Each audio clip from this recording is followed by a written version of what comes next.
আমরা যদি কেউ ফাজলামি করে কাউকে কবুল বলি তাহলে কি বিয়ে হয়ে যাবে? স্কুল কলেজে ছেলেফেলেরা অনেক সময় দুষ্টামি করে কাজ করেন। দেখুন, সালাতুন জিদ্দুহুন্না জিদ্দুন ওয়া হাজলুহুন্না জিদ্দুন। নবী সাল্লাল্লাহু আলাইহি ওয়াসাল্লাম বলেছেন তিনটা কাজ হাসতে হাসতে করলে যা হবে সিরিয়াসলি করলেও তা হবে। এর ভিতরে একটা হলো বিয়ে।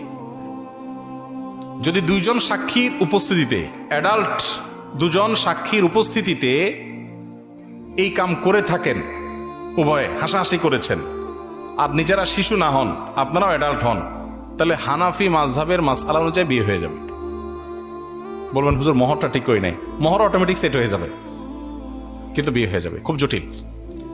এখন অনেক সময় আমরা ফাজলামি করি। এখন কেউ নাটক সিনেমাতে অভিনয় করার জন্য করছে, সেটাও যদি দুজন সাক্ষীর সামনে করে, ওই ব্যাকল জানে না, যদি আবিয়াত্ত হয়ে থাকে বিয়ে হয়ে যাবে, আর যদি বিবাহিত হয় তাহলে তার কোনো উপায় নেই। তো শরীয়তের এই মাসালাগুলো নিয়ে তামাশা করা যাবে না, এগুলো সিরিয়াস ইস্যু। আমার 2 বছর বয়সী পুত্র সন্তান সারা রাত একটুও ঘুমায় না, খুব কান্নাকাটি করে, বাড়িতে সবাই অসুস্থ হয়ে পড়ছি না ঘুমিয়ে। এখন করণীয় কি? ভালো কোনো রাকি শরণাপন্ন হবেন। আমার অফিসে রুকিয়ার জন্য শত শত মানুষের সিরিয়াল। আমি বারবার করে বলি, ভাই আমি কোনো রাকি না, রুকিয়া করা আমার কাজ না, আমার নিজের রুকিয়ার জন্য আমি অন্য রাকিদের সহযোগিতা নেই।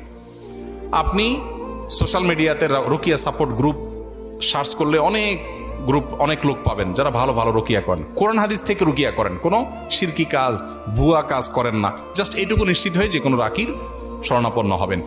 একেবারে সবচেয়ে সহজ যেটা, অনেক বই আজকাল বের হয়েছে, সেলফ রুকিয়া, নিজে নিজে রুকিয়া করবেন কিভাবে। শুধু কোরআন কারিমে আয়াত পড়ে আয়াতে শিফা পড়ে আপনি চিকিৎসা গ্রহণ করতে পারেন। সায়েন্সের এই যুগে এখানে অনেক সায়েন্সের ছাত্র আছেন, আপনাদের কাছে মনে হতে পারে যে ভাই কোরআন আয়াত পড়বো আর ট্রিটমেন্ট হয়ে যাবে। হ্যাঁ, কোরআন আয়াত পড়বেন আর ট্রিটমেন্ট হবে। বলে তাহলে হসপিটালের দরকারটা কি? নবী করিম সাল্লাল্লাহু আলাইহি সাল্লাম মানুষ অসুখ হলে তাকে চিকিৎসা গ্রহণ করতে বলেছেন, নির্দেশ করেছেন যে তোমরা চিকিৎসা গ্রহণ করো। এট এ টাইম একজন মুসলমান তিনি আল্লাহর কাছে দোয়াও করবেন। এই রুকিয়াটা হলো পার্ট অফ দোয়া। আপনি দুইটাই সমান্তরালভাবে করবেন।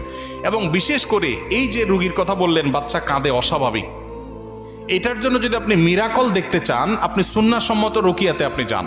আমি আপনাকে আল্লাহর উপর ভরসা করে বলতে পারি আপনি আল্লাহর কুদরত দেখতে পাবেন।